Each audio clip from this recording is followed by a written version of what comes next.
ladies and gentlemen, boys and girls, children of almost all ages, with parental consent.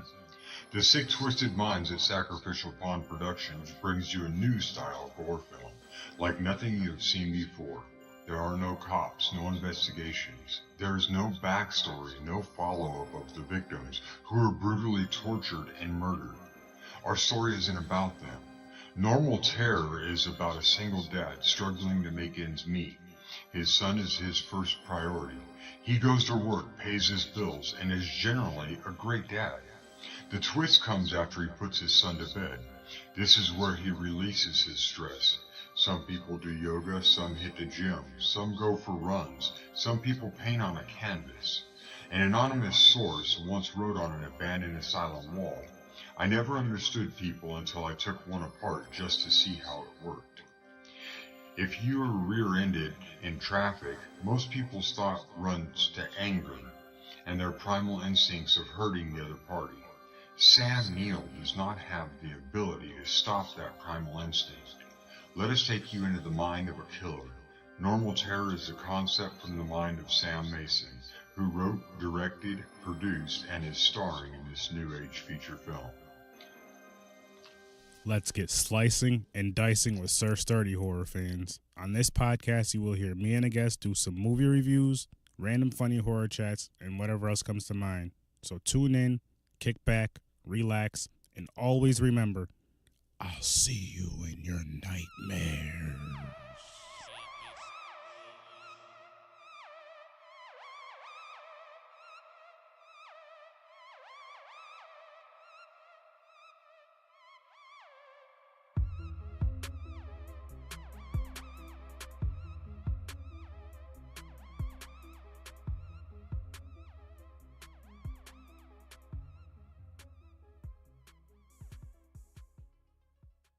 Welcome to Horror with Sir Sturdy, Episode 4. Today, my guest John and I will briefly discuss the original Alien movie and talk a lot more about his amazing artwork.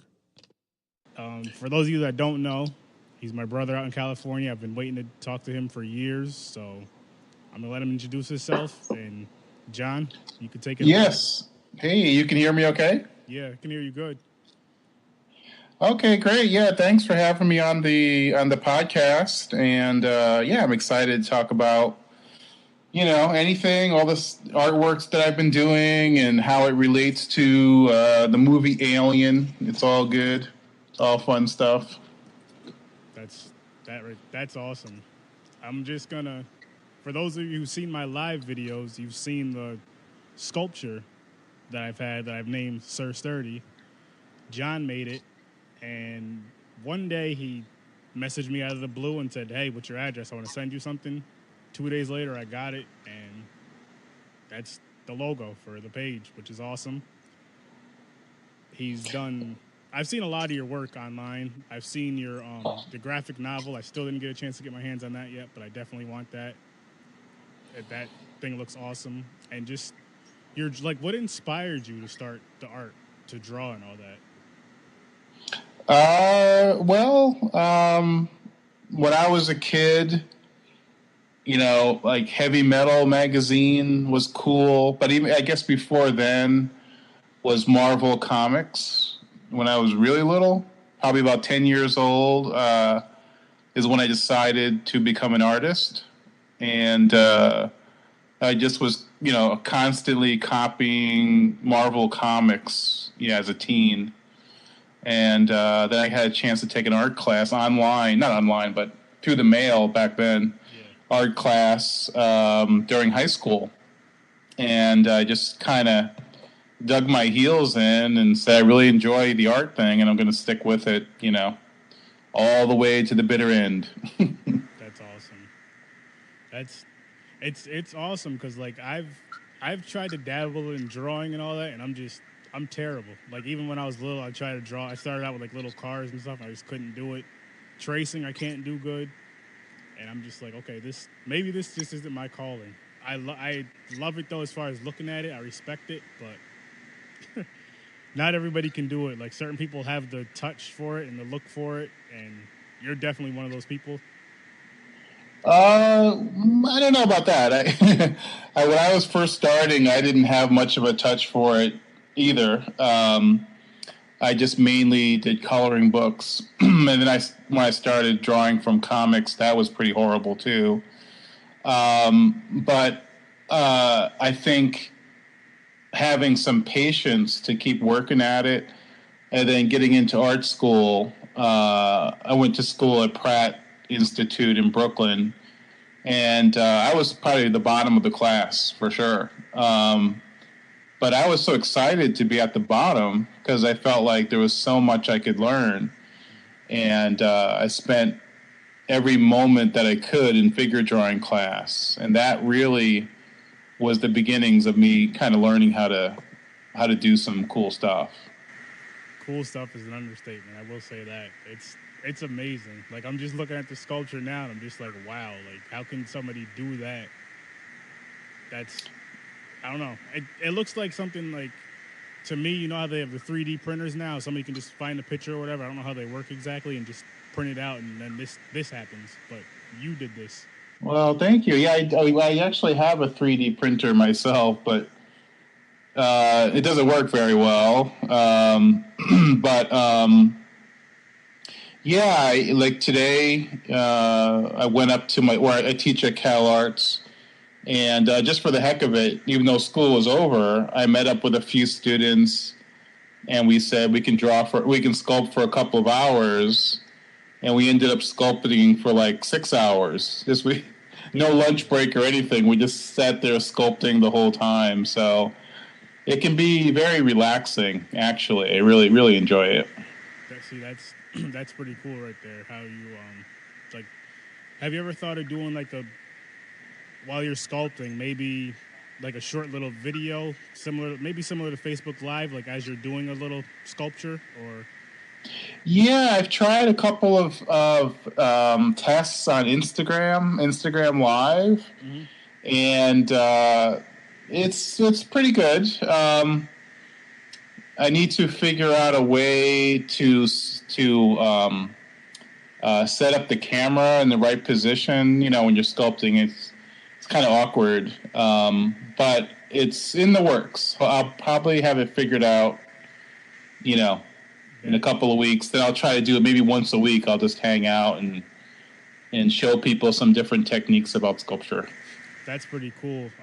And I see this like on Facebook Live. They're not doing sculptures, but there's one group, I can't think of what they're called. They were doing like horror makeup and stuff, like the whole masks and all that stuff. Yeah, that's cool. They're doing it on Facebook Live, and I'm not sure I'm guessing they were recording from their phone. I'm not 100% sure, but the way they had it set up, so it'd be like a selfie shot, so they can see the comments. The one guy can see the comments that's doing the makeup and talk talk to the people who are watching it as he's doing it. I don't know how that would work for sculpting because I know it's a little. Yeah, that's cool. I think they do it on their phone. But yeah, totally. I think that's just a great way to, kind of build my, reach so I can reach out to more people and, all that type of stuff. So. Yeah, that sounds like this. It's in the works for sure. That's awesome. That's real awesome. And I know you're a big Star Wars fan. I am a fan. I'm not a huge fan. I'm not gonna say I'm a huge fan. But did you see the new movie? Oh, what was that last part again? Did you see the Star Wars movie that just came out? Did you see that?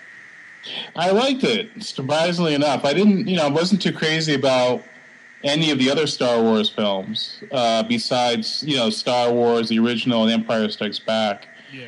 But all the other ones, I wasn't, not much of a fan. But then I liked this one, surprisingly enough. I was like, there's no way I'm going to like this. I already hate it.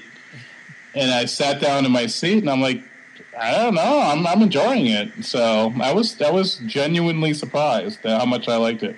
See, I've been there before with movies. For me, as you know, I'm a big horror fan.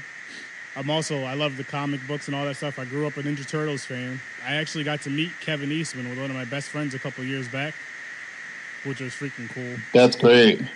And we were talking, as the last Turtles movie came out, the first one, as that one was getting ready to come out, me and my friend were debating on if we were even going to go see it or not, because you're hearing all these rumors about this, that, and the third, that they're going to be from space and all this stuff, and it kind of ruined it for me. So when we went to this con, we got to meet Kevin. Like I said, we got to meet Kevin. We got to talk to Kevin, and we asked him, "Should we go see this movie?" And he said, "Go." He told us to go see the movie. So after that, I was like, we had to see it, and I'm glad we did. That's cool. I will say, like the look of the turtles, the way they look now, is what kind of steered me away from it. But if you watch the movie, it fits their personalities. You know what I mean? Like their look, their personalities for the newer movie. But I still like the classic look better. Hands down, it's better. Right. Yeah. It's hard. It's always hard to beat the classic, the original. It is. And I guess we could briefly talk about, like I said, the alien thing. I'm not too great on. I just watched it for the first time the other night. So I'll let you take it on this one. What did you think about the movie? Well, the original Alien, both the first two films are one of my biggest influences. When I first saw Alien as a kid, I was like, it was kind of disappointing because not much happens, and you're kind of like waiting, and then a couple of things happen here and there. But I kept watching it anyway on HBO. Every time it was on TV, I watched it, and by the seventh time, I was like, okay, I love this movie.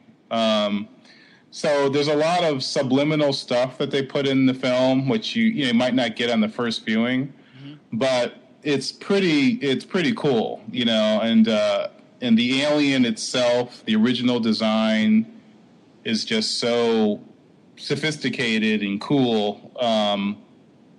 So when it comes to my character designs, I kind of aspire to someday do something, as cool as that. We'll see if that ever happens. Well, from what I've seen, I think you've already, in my opinion, I think you've already done that, but that's my opinion. Yeah, well, thanks. But, yeah, we'll see. But, definitely feel very grateful here, in California. There's so many great sculpture teachers. In fact, I'm taking another sculpture class dealing with, like, hard surface robots and stuff, which is starting in January, So I'm always kind of learning from these incredible teachers out here, and that's super, super helpful. See, that right there, I feel like that's a real awesome thing, and that's a real humble thing, because like I said, for you, I don't know of many artists and sculptors, but from what I've seen, you're the best. And for you to say that you're still learning and there's still teachers out there, you're going there, that's humbling, that you still want to better your craft and perfect your craft, instead of just like saying, okay, you know how good you are, I can just stop like right here, I can just keep doing what I do and stay in my comfort zone instead of expanding it, which that's all, like I said, that's amazing. Yeah, I just, there's always new things to learn, for sure. And, the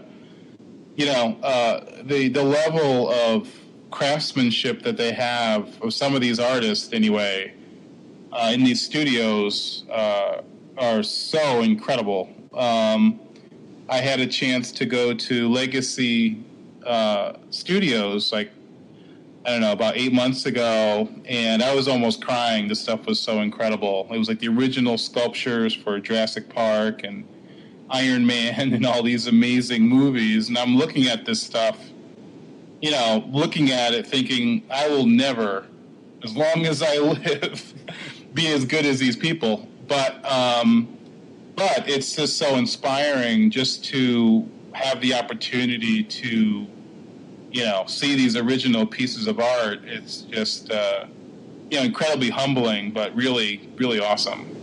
That sounds like a dream come true. Like, that's something I would love to see, because that's cool. That's real cool. Oh, actually, I'm sorry. I think I'm losing you. I can't hear your voice now. Can you hear me now? Better now, yeah. All right. No, I was just saying, like, that right there, what you were just saying, that has to be an amazing feeling, right? To be able to see something like that, like, in person, like you were saying, the Iron Man sculptures and all that, because that's, like, you see that stuff on TV or you see it in comic books and all this stuff, you see it in movies, and you're like, wow, now you're actually seeing it with your own eyes in person. Yeah, I mean, it's kind of humbling. It's kind of depressing in a way. It was just so, out of control, good. But a friend of mine was showing me around the studio, and somebody said, hey, are you interested in working here? They're just asking, like, hey, are you interested in working here? And my friend said, no, he isn't. He's only interested in doing his own thing. And I was kind of surprised that he said that, but then I thought about it afterwards, and he's totally right. As amazing as Legacy is and all the artwork that's being done around the world, it's all awesome, but I want to do my own movies. I want to do my own stuff. So, I'll be inspired by all this stuff, but when it comes down to it, I just want to make my own stuff, my own movies. See, now that's what I like to hear, though, because you're humble as far as the fact that you know that those things are amazing, but at the same time, you're still hungry to the fact that you want to reach that level, or even a piece of that level. Like, look, absolutely, Even if you made, like, I would love to see that. Like, say, even if you made a movie, and this isn't to give you any bad luck, because I wish you the greatest luck, but say it wasn't as big as those, but you can at least say, I did that. Like, I accomplished this goal of mine. Yeah, absolutely. And it's like, I keep thinking, you see a movie and you're like, oh, that's terrible. I can do better than that. But making a movie, even though you may think it's better, some people still hate it. It's like, right. It doesn't matter how hard you work. There's always going to be people that are going to not like your stuff, and the thing that people don't realize about movies is you could work very, very hard on a script, and you could make the movie and sit in the theater and say, yeah, man, that's trash. So it's so hard. It's almost like comically hard to actually execute something and have it be awesome, But at the same time, it's the ultimate challenge. So what's the point of getting into this if you're not going to swing for the rafters, as they say, You have a great point there. Back to where you were saying about sitting in the theater saying this movie's trash and I can do better, because I cannot tell you how many times I've watched, let's say, a horror movie, just watching it, at home, whatever, a DVD, and it's like, one of the B-rated movies. A lot of movies, a lot of people haven't heard of the movie, and the acting is terrible, everything's terrible in it. You're sitting here thinking to yourself, like, me and my friends can sit here and do better than this, knowing damn well you really can't, because these people, a lot of these people, even though they're not big names, they still practice the craft. They still, that's what they do. That's their livelihood for some of them, not all of them, but it's like, it's just funny how people, you think, and that's with anything too, like even with sports, you could watch, I don't know if you watch sports or not, but I do, and you see somebody, like, say, watching football, they drop the ball, you're like, how the hell do you drop that? I could have caught that, but it's like, could you really have got that? Could you really have done that? Yeah, exactly. It's easier to kind of, to sit back and, criticize and stuff, but there's so many variables, dealing with actors and camera, and everything that can go wrong will go wrong every single day. But, I recommend for anyone who's interested in movies, horror, or whatever, is make movies. Get a video camera or shoot something with your cell phone camera, edit it, and just make a little movie. And get your friends together, watch the movie. They're going to give you feedback. Oh, this was not working. And then you do the next one, it'll be a little better. You're right. It'll definitely be a little better. And you just keep making it, and then you're in the mix. It's pretty cool. You're right with that. See, me, I'm more like as far as recording, like this is my first podcast stuff. I'm just getting into this, dipping my toe into this, and I'm already enjoying it. And I've done YouTube videos here and there, just like goofing around. But I want to start doing more. Like, I've done a few Facebook Live videos where, like, when I get I get this thing called Horror Block, Horror Pack, and I get Right. 4 Blu-ray movies a month, and I would do an unboxing on Facebook Live with that. And then also, like, when I buy new horror figures, I'll show them off from Facebook Live, and just talk about them with people and all that. But I want to branch that. I want to keep doing that, but instead of doing it on Facebook Live, I want to do, like, YouTube videos. That way I can clean it up, edit it, and then kind of just, put it on there. Because the one thing I do miss doing when I did my little videos was the editing part. It's time-consuming, but it's fun. Like, I liked every second of it, but it takes a while. Yeah, no, that's great. Once you start practicing editing, then you start getting involved with filmmaking. That's awesome. Yeah, it's fun. Like, I don't mind being on camera. I like being on camera as far as, like, the little things I do, and I also like being the one that cleans it up, that throws little effects here and there, however it is, and just kind of it's all around fun for me. That's awesome. That's so cool. It can get frustrating, as you may know, with certain things, but that's when I'm like, all right, you know what? I got to hit stop, save it, turn it off, and just go do something until I cool off before I do something stupid.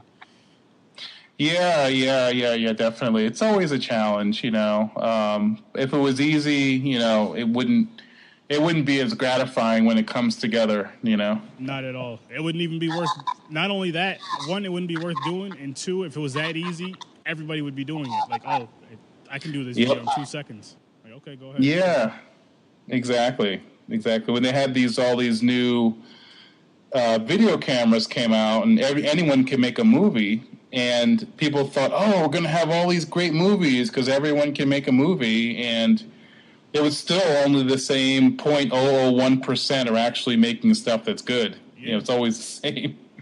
So, it doesn't really matter about the technology. It's about,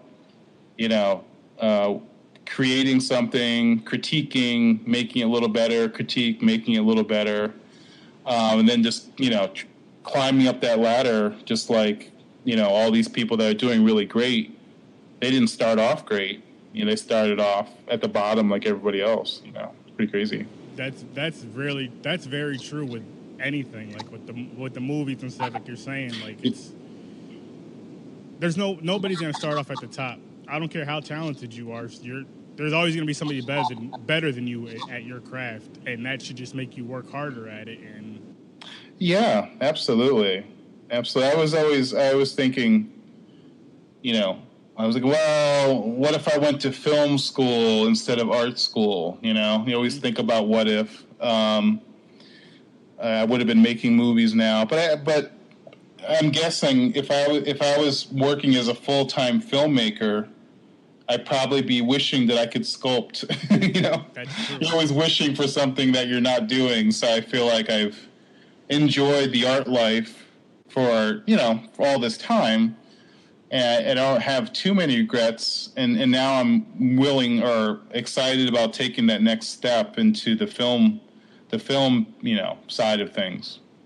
That right there, that's awesome right there, and I cannot, because I know it's gonna happen. I cannot wait to see that happen for you, because I know it's gonna be amazing. I don't care what anybody else is gonna say about it. Yeah, I'm taking 7 months off of work, and I'm going to spend, the first 3 months writing my first draft of the screenplay. Okay. And then the next 4 months, I'm going to be starting to do pre-production, storyboards, and, all the art stuff that has to do with kind of designing the film. And then we're going to take it around. We have some connections in China. We might be able to go to China and see if we can get some funding there, or even in the U.S. There's some connections here, obviously. So we'll see. And the thing with movies is you don't need money necessarily. I mean, we can do it low budget too. Just with the cameras, and I have tons of friends who do makeup effects and special effects and. I'd rather not do it that low budget, but it is possible. So, the only thing that's standing in my way is myself, and I'm willing to get out of my way and just start moving forward. So, yeah, it's pretty exciting. That's awesome. Now, what about, I know you said you can possibly get funding in China and stuff. Have you ever thought about doing like the kickstart that a lot of people do? Yes. I did a Kickstarter for my book, which was successful. We did it. We had a really great run with that. That is an option. Absolutely. Crowdfunding. That is an option. I don't know if I'd have that much of a fan base to raise that much money, but if I could, that could be cool. I'd have to, probably shoot a sample, like a little 3-minute, really kick-ass sample of what this thing looks like, and then try to raise money through Kickstarter. What's good about that is you own the property 100%, as opposed to an investor. So who knows? Hey, again, from me, I feel like if you did it through Kickstarter, I think you'd be able to do it, but again, you'd probably have to throw a little sample out there, like a 3-minute sample, like you were saying. And hey, I think the sky's the limit, or the stars. Even reach for the stars with that. But I think you could do something amazing with that. Oh, thank you. Yeah.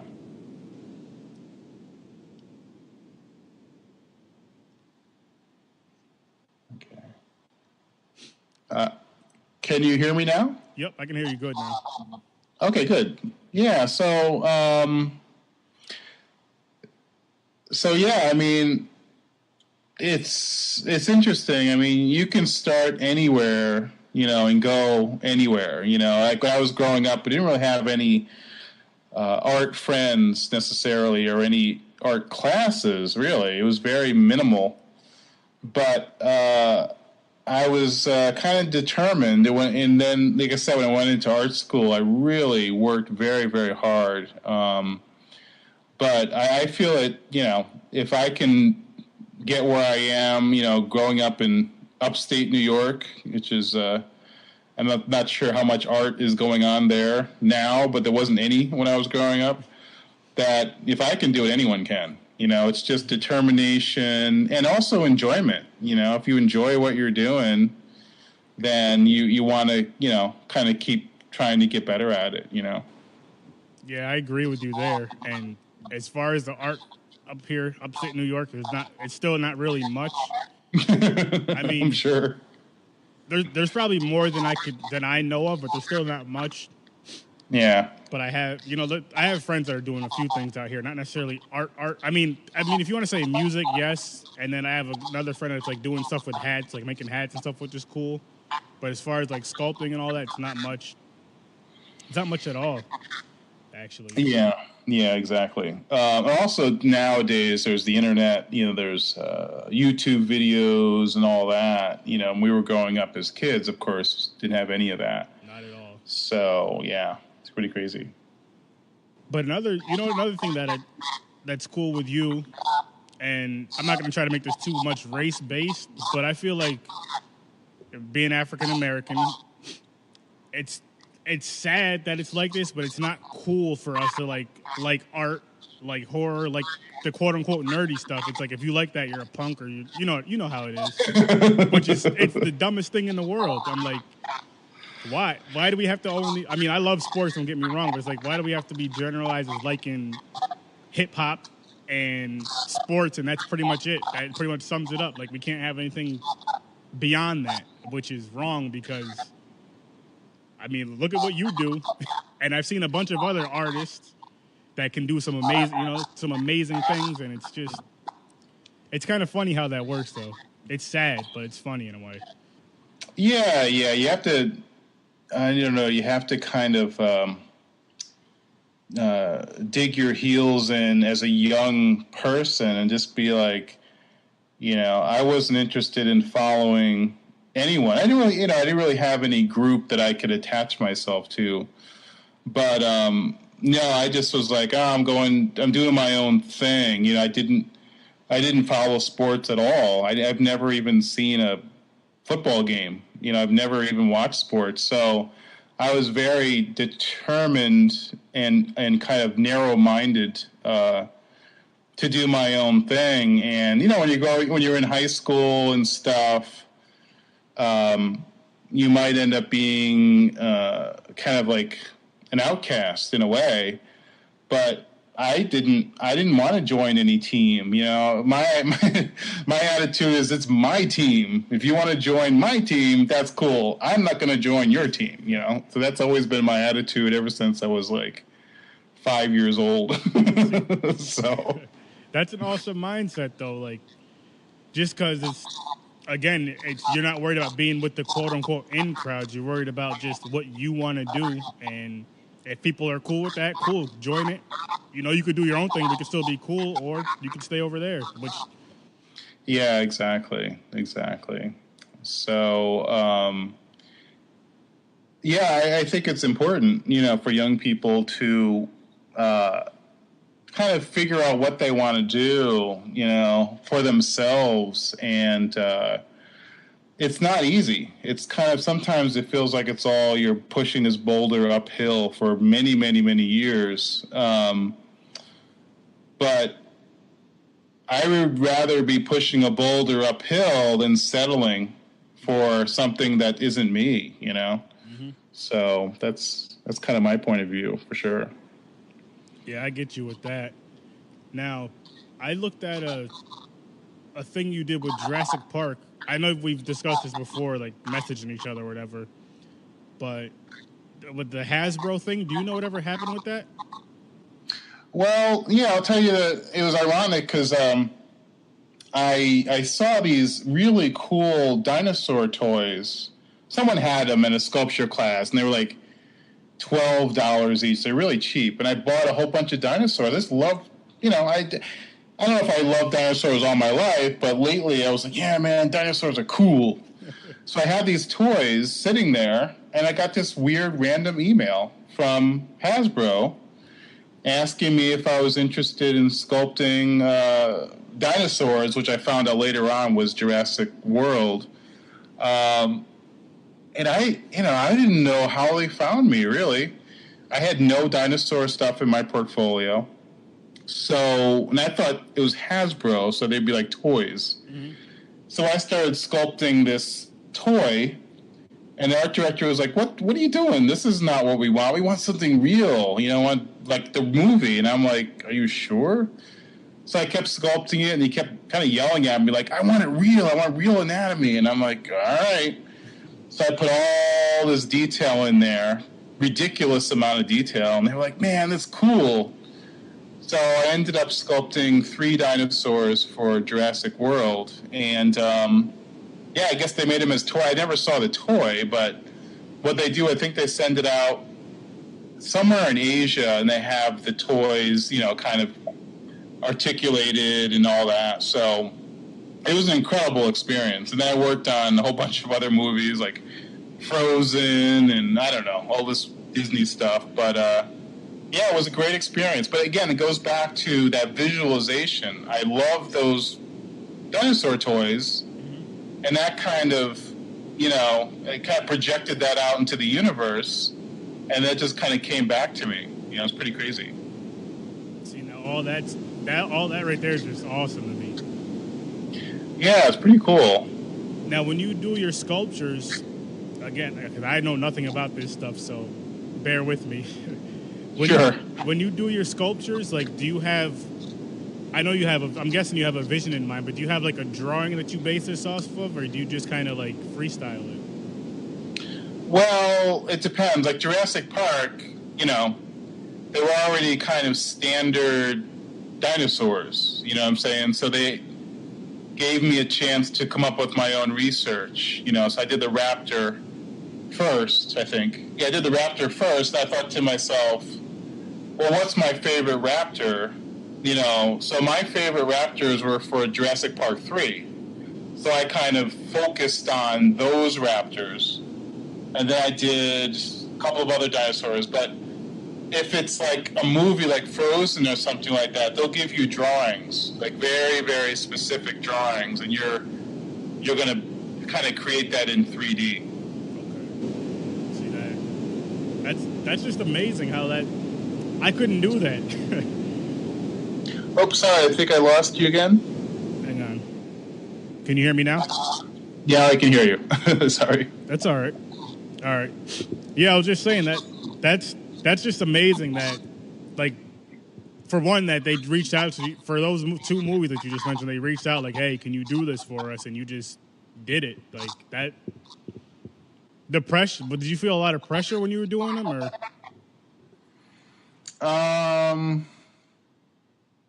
Pressure. I did because I always wanted to work on the Jurassic Park movies, so I wanted to do a really good job. But like I said before, I thought they were just going to be like these kind of kids' toys. And then when I realized how they want to be more real in the movie, then I'm like, wow, it's like I'm really working on Jurassic Park. And then for the second dinosaur, it was easy because I already knew what they wanted. So it took me like a day or two to do the second dinosaur. And I handed it in, and the art director was like, yeah, this is great, awesome. And, he signed off on it. And I couldn't sleep that night. I kept thinking, no, man, this could be better. So I woke up in the middle of the night and re-sculpted the head and sent it to him.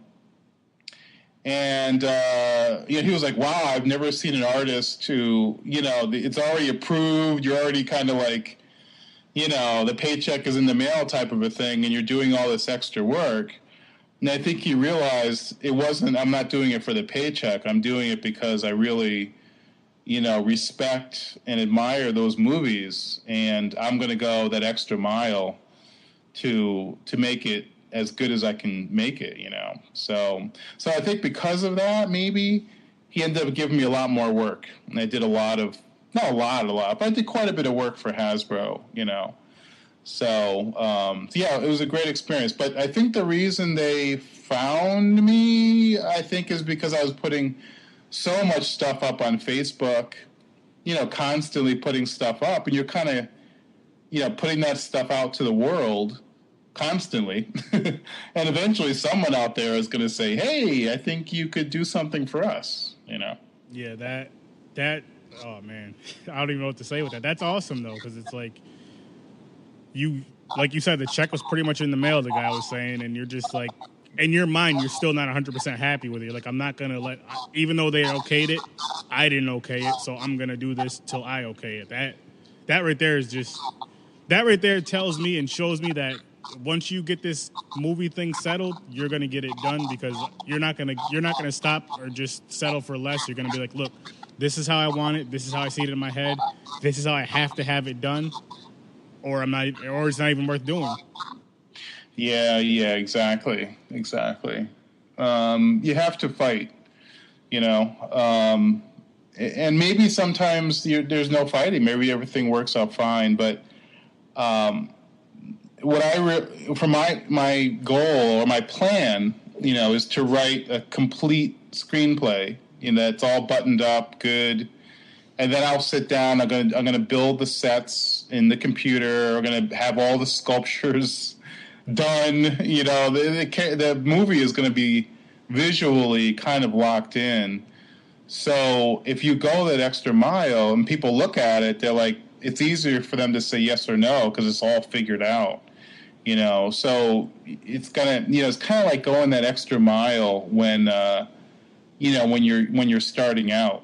But I enjoy it. So basically, I might be working on this, quote, film for, let's say, 2 years without getting paid a penny. I'm working for free. And if I hire people, then I'm paying for them. So it's kind of a gamble, but at the same time, I enjoy it. I don't mind spending thousands of hours and not getting paid a penny because I really honestly enjoy it, So yeah, I'm pretty jazzed.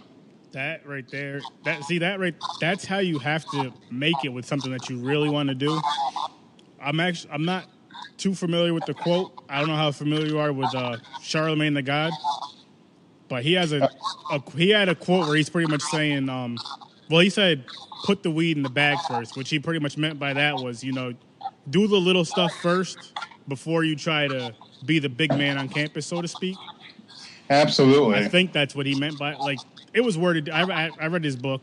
I love reading stuff like that, but he's pretty much saying, you have to start from the bottom and work your way up.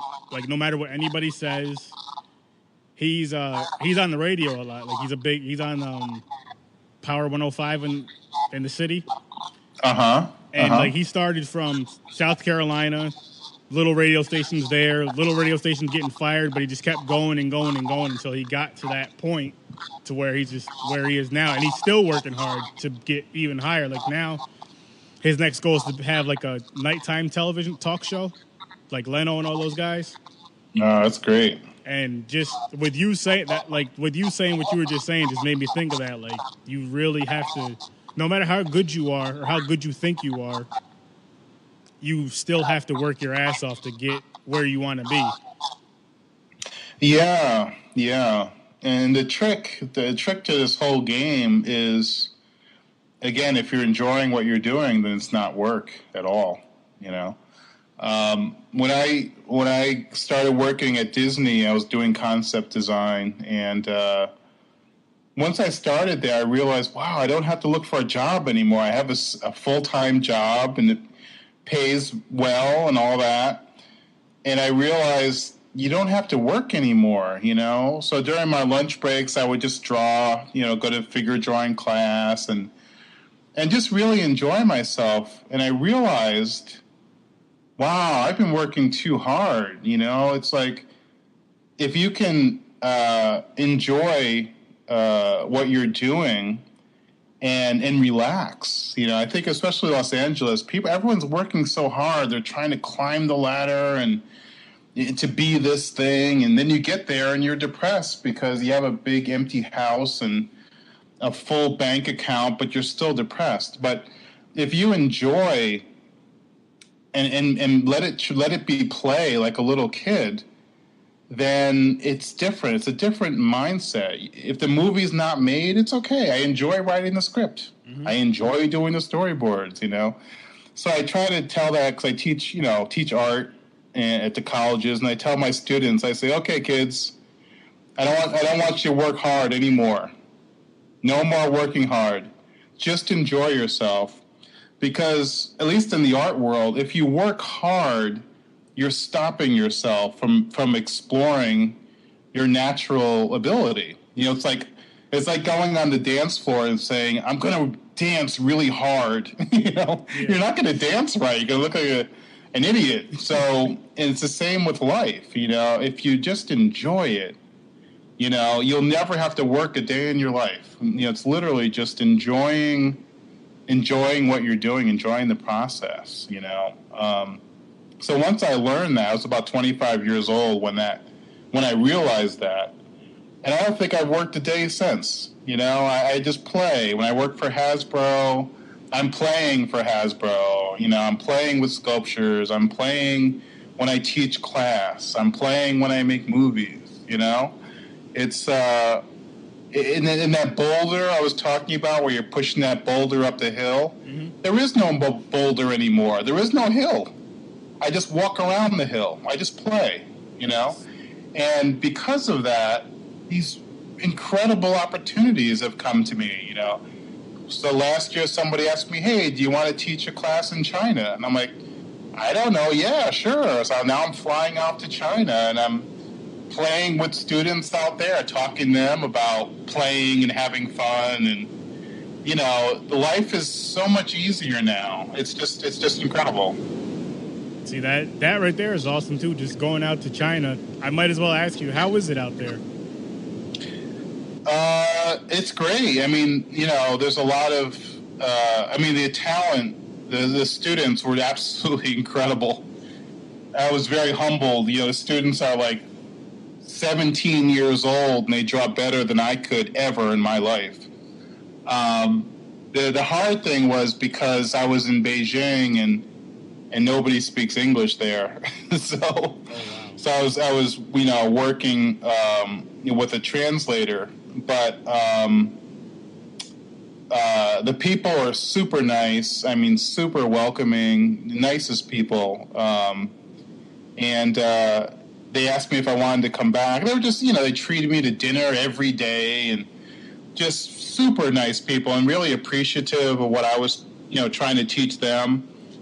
So, you know, I have nothing but positive things to say about the people that I met there. They're just awesome, you know. See, that's so cool.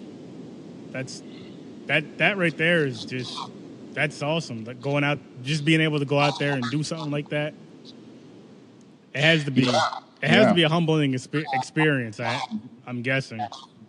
Absolutely.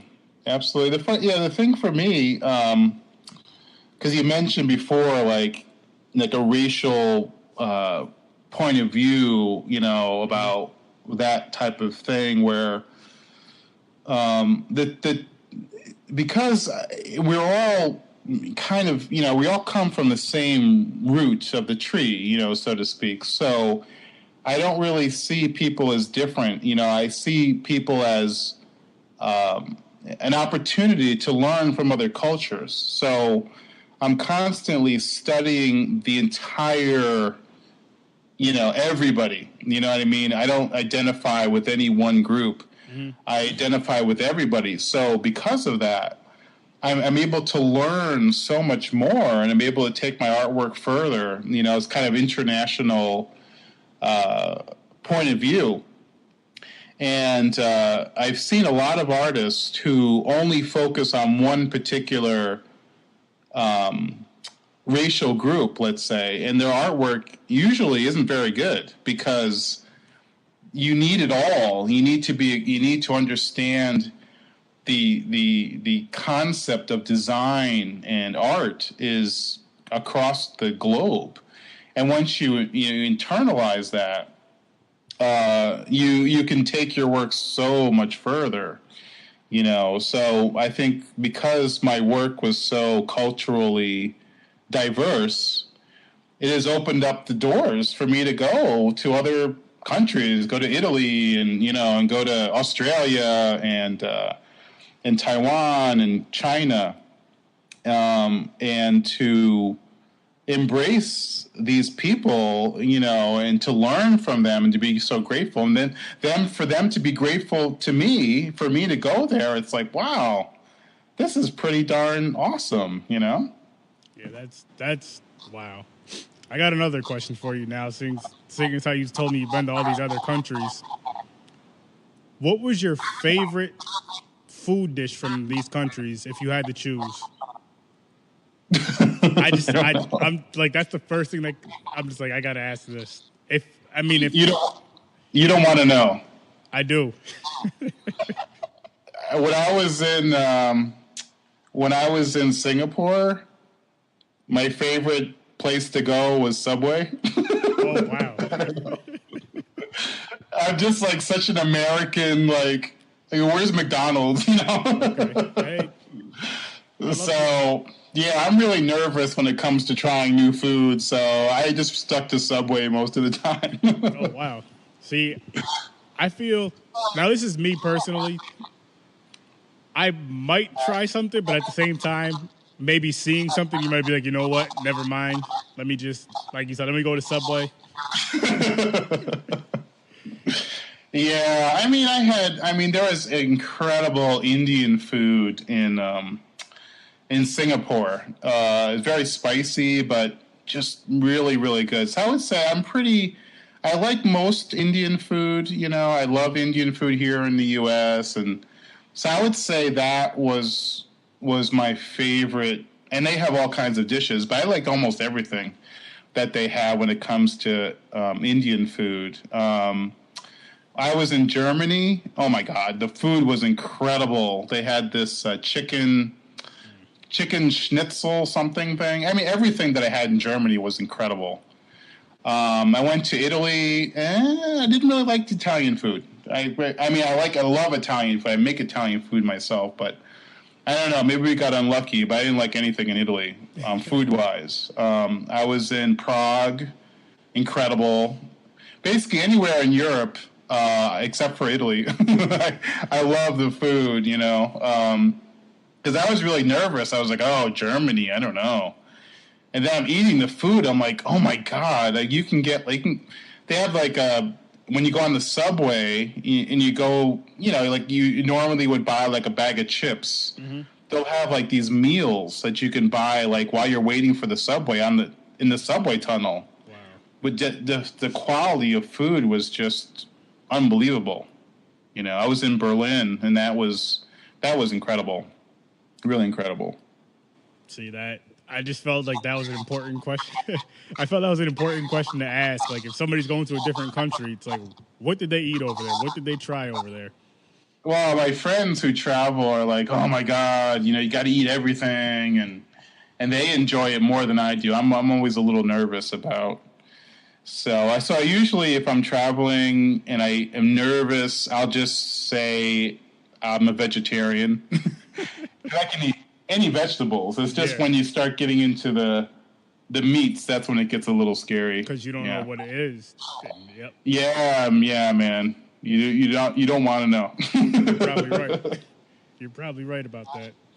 Yeah, so it's just me, but other people they'll eat anything, but yeah, no, I feel really grateful for because when I thought of being an artist as a kid, mm-hmm.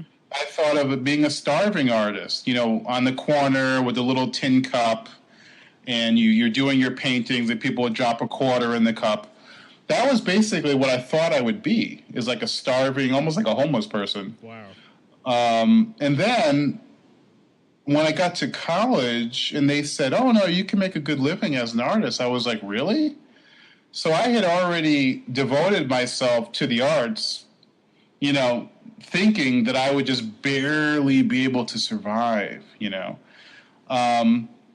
And now, I'm able to travel around the world. It's just so bizarre.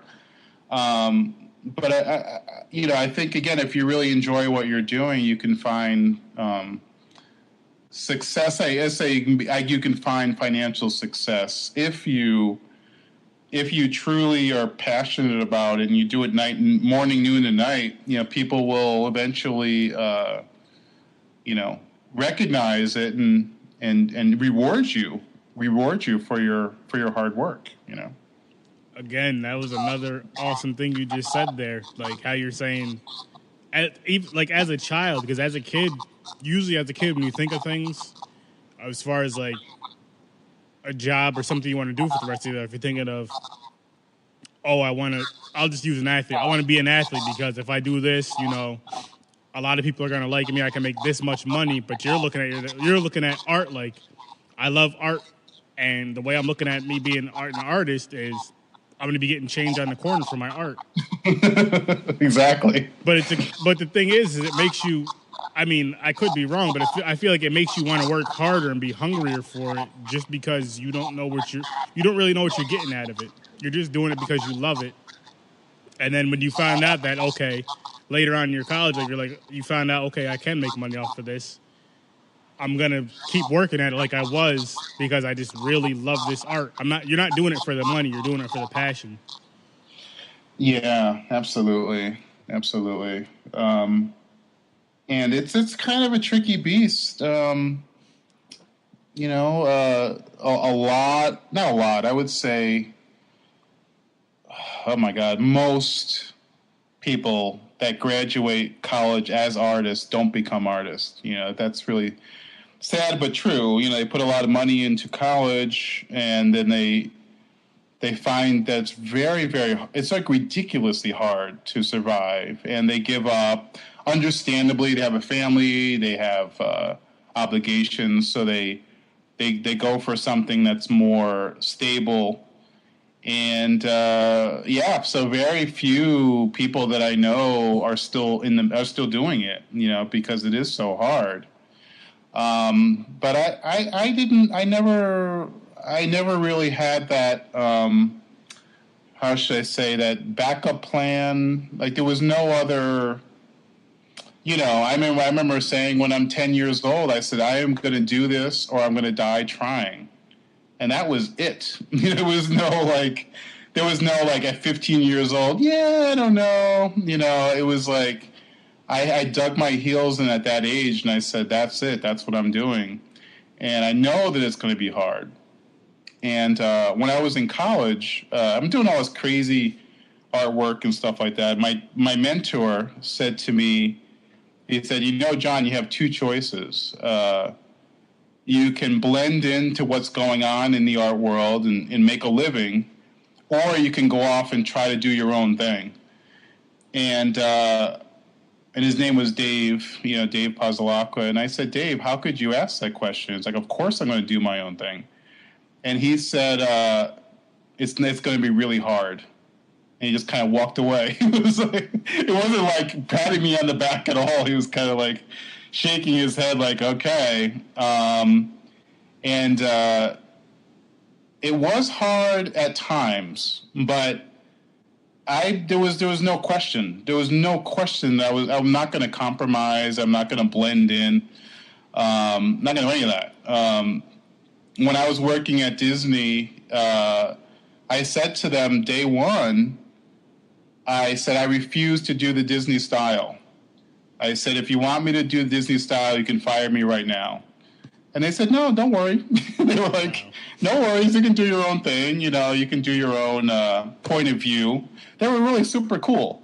But I think a lot of times you have to kind of, again, make that statement day one and just make sure. Because if you compromise a little bit as a young person, that compromise is going to pull you further and further away from your initial goal as years go on. I knew that as a young kid. I knew that I would never compromise. And I never did. Never did. All the way up until, from 10 years old to now. And it's starting to pay off now. I have older artists that are emailing me saying, how do you do so much work every day? How do you stay motivated? They're asking me, and I tell them the same thing. Well, I never compromised. I stuck to what I enjoy doing, and now it's really paying off. Now I'm so excited. I want to share this information with as many young people as I can. It's pretty cool. See that right there? That everything you just said right there is awesome. Like from the first part, how you're saying you were young, art is all you wanted to do. That's it. No backup plan, no nothing. Like 100%, 120%, let's say, this is what I'm doing. It's either this or nothing. And you stuck with it, and you kept driving with it to the point to where you're at now. And you're still pushing it and driving it. And then back to when you just said about the Disney thing, you told them day one, like, look, I want to do things, my art my way, or you could let me go. I'll go somewhere else and do my art my way. And they're just like, go ahead. Yeah, it's amazing when you ask. It's like people, because a lot of times people are too nervous to ask, or they're just not. They don't feel that their work is good enough, or I don't know what it is, but I try to teach my students to stand up for themselves, or at least show what they can do. Present it. Say, here's my stuff, and and getting it out there, getting it online, showing it on Instagram or whatever. And if you just constantly keep showing what you do and what you like to do, eventually you can make a good living doing that. So. Yeah, that's good though, and that's another thing that's awesome. What you're saying too is you want to reach out to the youth with this kind of stuff, even if it's not necessarily with art, but just with what you're saying. Whatever your dream is, just like follow it 100%. Try your best at it. Don't give up. Know that there's going to be a lot of bumps in the road. It's not going to be smooth sailing at all.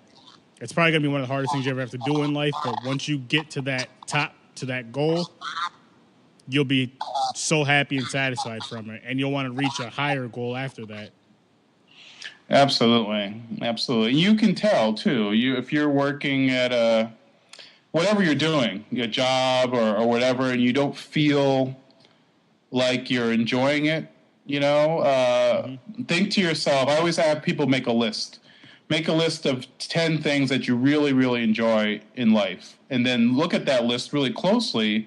And probably some kind of job will appear, like some kind of a concept or an idea for a job, will appear from that list. You could say, oh, I like skiing, I like animals, I like science, and you mix and you start reading, you start thinking about it. Oh, yeah, actually there's a job that has all those things in it, For me, I love the sunshine. I love California. I love movies, obviously. And, so I surround myself with all that type of stuff. The other thing is kind of funny. I only have art friends. I only hang around with artists, So the conversations that we have are all about art, It's pretty cool. I surrounded myself with my dream people. That's cool. And if I meet someone who's not an artist, I make them an artist so that they can be my friend. So it's pretty cool. Yeah, that's cool right there. Like surrounding yourself with artists. Now, with that, do you bounce ideas off with these artists or? Constantly, yeah. Well, we work together. A lot of times we're sharing art. Most of the time it's my students who become friends later on, but they'll send me stuff like every day. I get 10 emails at least. John, you're gonna love this, and usually I do love it. So we constantly kind of keep each other inspired. As for ideas, it's kind of, well, for myself, I'm usually, how can I say, for the most part, I kind of come up with my own ideas and kind of go in my own direction. Sometimes people will say, hey, you should try this, and that's really cool, and I will try that, but I never ask for criticism. Okay. Kind of like, it's almost like Facebook and Instagram. When you put stuff on Facebook, no one's going to give you an unlike. If someone doesn't like your stuff, they're not going to say anything, So it's all positive. And I kind of ride that positive wave, It's kind of like I don't need, because internally I have enough. I'm criticizing myself enough already. Like I know things I need to work on, but you don't want to have those negative voices in your head saying, "Oh yeah, but I read your story and the characters aren't very good." You want to just kind of ride that positive wave, and when you focus on the positive, it gives you energy, and that energy keeps pushing you forward. And that forward momentum eventually will wipe away the negative sides too, And I think that's a lot of artists are looking for criticism, And I have to, as a teacher, you critique people's work, but for myself, I'm not looking for criticism. I'm looking for joy. I'm looking for people to say, "Yeah, man, keep going," because the world is hard enough already. Just to get up out of bed is hard enough. So I open myself to positivity.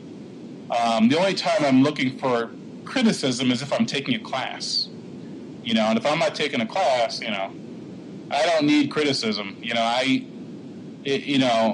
am working so hard, So also online too, I will never criticize anyone's work. Mm-hmm. I'm always trying to praise people. If I don't like their work, I won't say anything. I won't follow them. I only focus on the people that I really like. That's interesting. That's really different, especially the world we live in now. Because I feel like, especially on the internet, following whatever it is, people will say, "Oh well, I don't like this. You suck." Blah blah blah. Just to even if they're being honest and they don't like it, but I feel like a lot of times they're doing it from a point of being mean instead of a point of like, I don't like it because blah blah blah. It's like, I don't like it. It sucks. You shouldn't even be doing this type of deal. And instead of just doing what you're doing, if you don't like something, you just, okay, I just don't need to comment on that. I don't need to follow it. I'll just go on to something I like. Yeah, exactly. A lot of the negative, the people that are the most negative or are focused on the negative are also the people that have a hard time with their own work. Yeah. They have, they're kind of like struggling themselves. And it's like, part of it is that negativity that you project out into the world is coming back to you. You don't realize it. You're like, yeah, I can't work today. I feel like I'm stuck. Well, you're stuck because you spent so much time trying to make other people stuck that you sabotaged yourself. It's kind of it's kind of funny. So I try to, when there are movies, so much that I dislike, but I try to, at least when I'm online, especially, never reveal anything negative. I made that, my goal is to never project negativity out there, because it's not helping me. Like, let's say you watch a movie, like, oh my God, that was trash. And then you say online, yeah, that movie sucked. There could be a person who worked on that film, who did the costume, who did a great job, and you totally hurt that person's feelings. And the film company will never hire you because you just trashed them, So constantly, giving that positive energy out is only going to come back to you in a positive way. And the negative energy, it could really close a lot of doors for you that you wouldn't even realize, That makes sense. That does make sense. And see, with me, I know it's a little different, but I'll say with my podcast, for example, like with the horror thing that I'm doing, I have people come on, we discuss stuff with horror or whatever. And it's like, I get what you're saying with the whole positive, negative thing, mostly with the comments online and all that. But I feel like with me, like say if I'm talking about a movie, I have to say, like, especially with this platform that I'm trying to build on, I have to say how I feel about the movie, if it was good, if it was bad. And you know what I mean? Like, I have to, if it's like, I'm not saying it like it sucks and these people should never make a movie, like, stuff like that. But I have to say, like, I did not like the movie because the story, the acting, or whatever. You get what I mean? Yeah. What would be good, too, is, like, let's say you don't like the story. If you could maybe briefly rewrite the story and say, I don't like the story. What if they did this? If they changed this, the story would be so much better, So it becomes an interesting conversation about this was what's wrong with it, and this what could be right about it. And what you're doing is you're kind of starting to brainwash yourself into maybe making a movie yourself. You know what I mean? You're like, wait a second, I could do this. In fact, I think I will, Yeah, that's actually a pretty good idea right there. Just maybe, as a matter of fact, I'm going to have to try to figure out how to make that into one of my, because I want to try to have segments on my podcast. That might be a segment to, like, say I'm discussing a movie with somebody and there's a certain part of the movie we didn't like. At the end, I'll say, well, what would you change about this movie to would make you, that would make you like it better? What would you change about that part to make you like it better? Yeah, then it becomes a positive kind of conversation. It's like, hey, this is kind of cool. We're actually, even though you're just verbally talking, you're actually rewriting a movie. That's pretty cool. I thank you for that idea. I think that's going to be a segment of mine. Cool, that's great. Because I do it here and there. Like, if I'm having conversations with friends about certain things, like, I didn't like this movie or this whatever because of this. Maybe they should have did this, or it would have been cool. It would have been a lot cooler if they would have done this. And absolutely, I don't know. I like that idea though. That's a really good idea. Yeah. Then it puts you back in the driver's seat. You know what I mean? We're not like, oh, I went to the theater, I rented this video, and I didn't like it. It's like we feel helpless. Like, oh, I wish it was better, But when you start saying, here's how it could be better or should be better, and then, other people are hearing that, you may influence people to make better films. Someone who made that film might actually watch your podcast and, who knows, you could help them out. That I'm going to have to, I got to go in there with that mindset now, because there's been quite a few movies that I've bashed a lot of times, and now I'm just like, because of what you said. Quick one, as a matter of fact. I know you're not huge on horror like I am, but you're familiar with the Halloween franchise, right, with Michael Myers? Yes. Okay, now part 3, it's called Halloween Season of the Witch. The first time I seen it, I was a kid.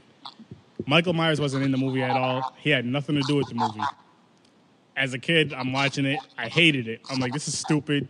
You know, blah, blah, blah, that little rant. I was mad I even watched it. I want to say about a year ago, maybe 2 years, I seen it online, or I've seen people talking about it online in like one of the horror groups I'm in on Facebook. And they were saying, watch this movie as a standalone movie. That's what they were talking about, how good of a movie it was. So I talked to my wife. I was like, hey, let's, like when we watch like a Halloween franchise or whatever, we'll watch the whole series. So like, hey, let's watch this. Then when we got to part 3, I'm like, look, I've seen this movie before and I hated it. I can't remember if she's seen this movie before or not at the time. So I was like, let's watch this movie as a standalone movie. Let's just watch this as like just a regular horror movie, whatever. Yeah. And she thought it was okay. I really, really enjoyed it. And I'm like, okay, now I got it. That's using your little positive thing you were saying before we even discussed it. But it's just like that. With certain movies, I guess you got to kind of take a little bit of a different look on it. Like, especially with that, like that had absolutely nothing to do with the movie.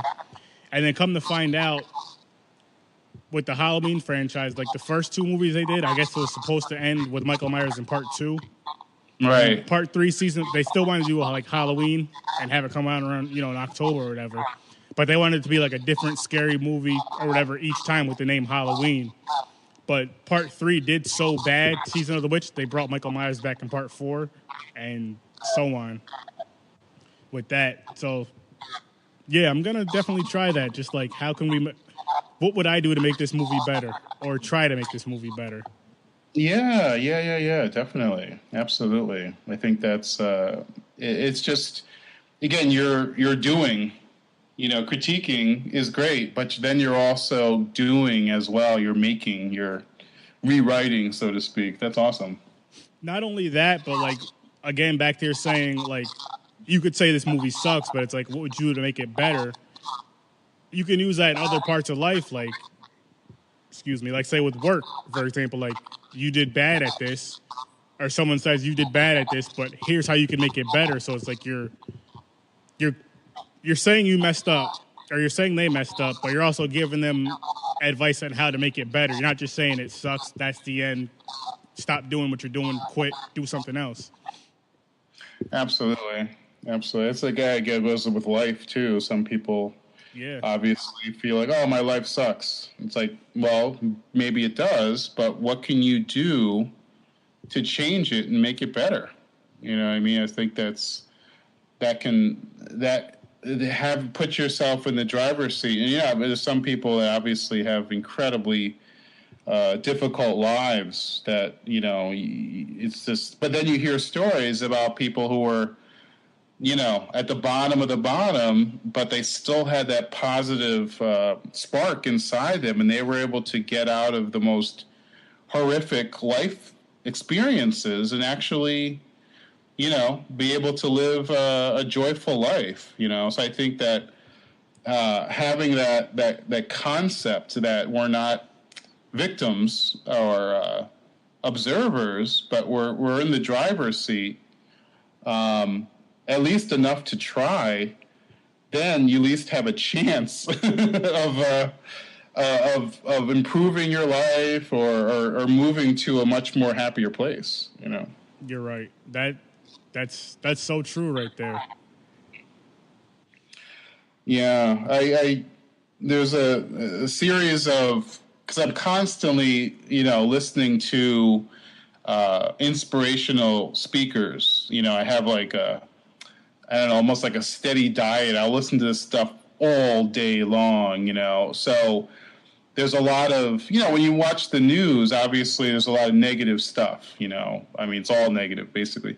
But then you have these positive speakers, and they can, you're constantly bombarding your brain with positivity. And eventually you start to recite their lines. You memorize what they said so much that it becomes very difficult not to be positive, And a lot of times people,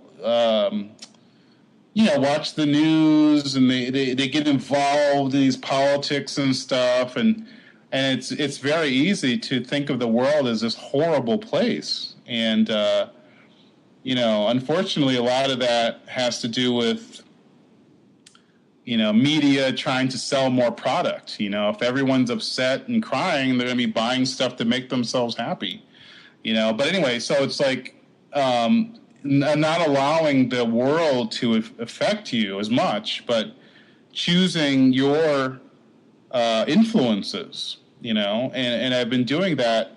I've always been very positive, but there was some little negative things way in the back of my mind that may have been holding me back. So I kind of said, well, let me just try to focus on these positive speakers and putting them on auto repeat. So I'm sculpting, and I'm just listening to all this positivity, and it's like, it just gets my motor going. I'm all like revved up, like, yeah, man, they're gonna, I can't wait to, get out of bed. I go to bed at midnight, and a lot of times I'll wake up at 4 a.m. to just do artwork or write something down, and, it's not necessarily, I wasn't born with, surrounded by positivity, but I chose now to do that. I chose to surround myself with this positive stuff, and it's like I'm constantly plugging my battery in,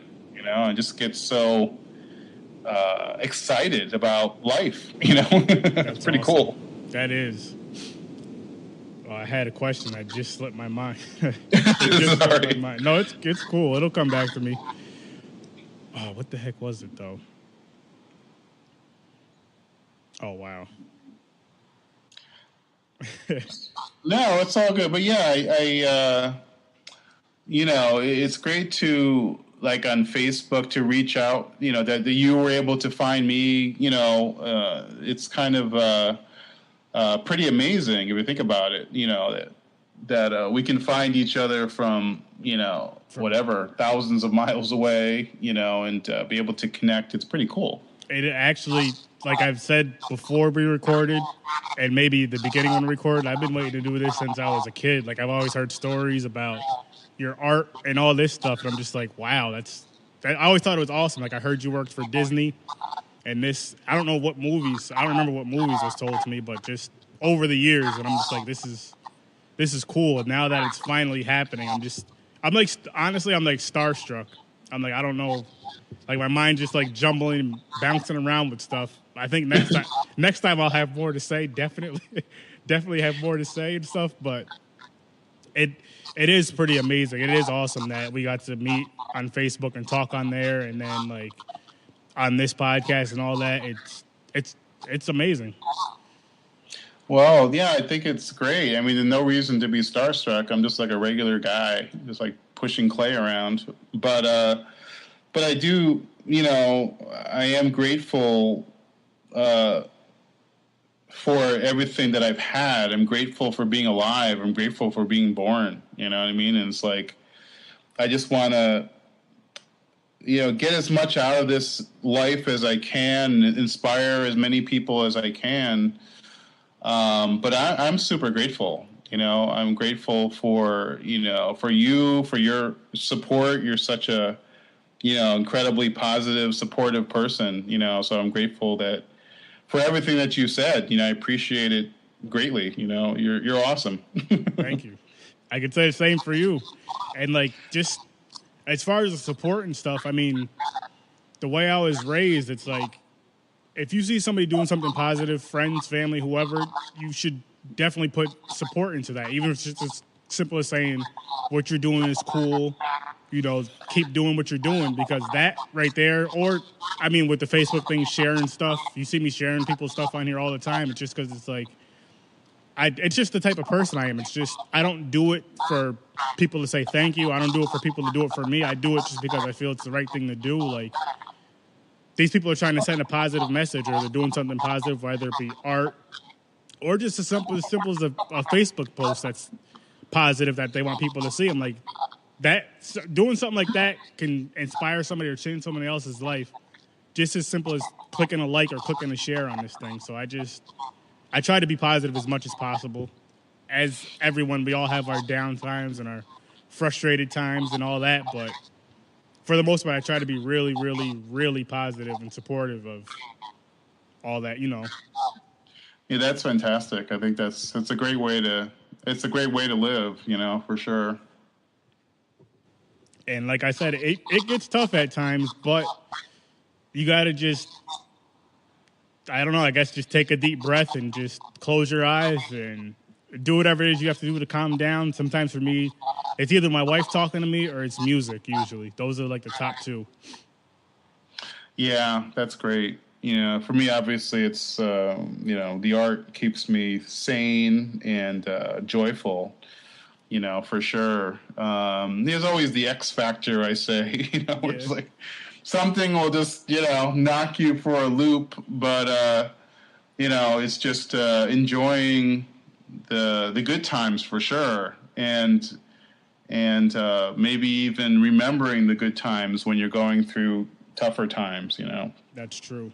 Remembering the tougher, and then even when you're going through the good times, I say remembering the tougher times because it's what got you to the place where you are in life right now. Like without those tough times, there would be no good times in a sense. Exactly.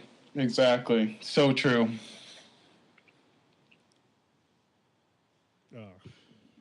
I still can't think of what I was going to ask you. Wow. I felt like it was going to be a good question too. But it'll come to me. Maybe next time it'll come to me. Have you ever traveled? No. Like, outside of New York?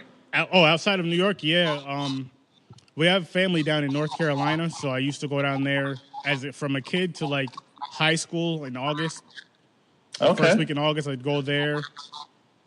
I've been there. I've been to Jersey a few times. Carolina is the furthest I've been. I've actually, I don't know if you've seen on my Facebook or not, like the Scaricon things that I go to. Scaricon, do you remember, you know where the Turning Stone is up here? It's like near Syracuse. Right. That's not really outside of New York, but we also went to one in Jersey 2 years ago, twice back-to-back years.